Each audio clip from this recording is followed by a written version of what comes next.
Hi friends, good morning. কেমন আছে তোমরা সবাই? আমি খুব ভালো আছি।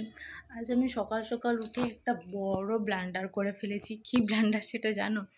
আমার বরের সকালবেলা 5টার সময় একটা মাল ডেলিভারি করার কথা ছিল, অর্ডার ছিল। সে অ্যালার্ম দিয়ে ঘুমিয়েছে, আর আমি সকালে উঠে অ্যালার্ম বন্ধ করে দিয়েছি।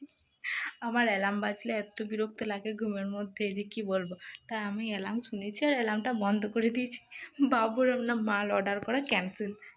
আর অর্ডারটা এসেছিলো, অর্ডারের লোক বারবার ফোন করে যাচ্ছে। বাবু তো ফোন তুলতেই পারছে না, কারণ কি বলবে ফোন তুলে যে আমার বউ অ্যালার্ম বন্ধ করে দিয়েছিল বলে আমি উঠতে পারিনি। সকাল সকাল একটা এত বড় ব্লান্ডার করে ফেললাম।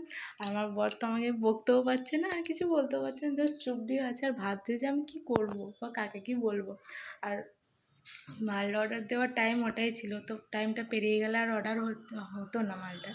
তো সে তো বারবার কল করেই যাচ্ছে, আর এই ফোন রিসিভ করার মতো ক্ষমতাই এর মধ্যে নেই।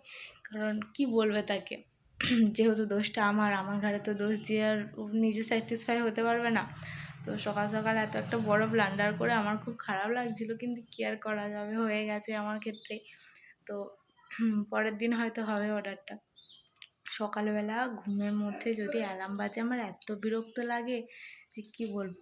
আর তার মধ্যে আমি যেখানে উঠি 6টায়, সেখানে 4:30টার থেকে অ্যালার্ম বাজছে। 5টায় উঠতে হবে, তাহলে 4:30টায় অ্যালার্ম দেওয়া আছে। তখন থেকে অ্যালার্ম বাজছে, আমার কানের কাজটা জাস্ট ভঁ ভঁ করছিল। তাই আমি বিরক্ত হয়ে অ্যালার্ম বন্ধ করে দিয়েছি। আর পরেও বাজেনি অ্যালার্মটা, যে বন্ধ করে দিয়েছি পরেও আর বাজেনি অ্যালার্মটা। তাই ওর মাল ডেলিভারিটা ক্যান্সেল হয়ে গেল। কী আর করা যাবে। এটাই বলার ছিল তোমাদের। টাটা।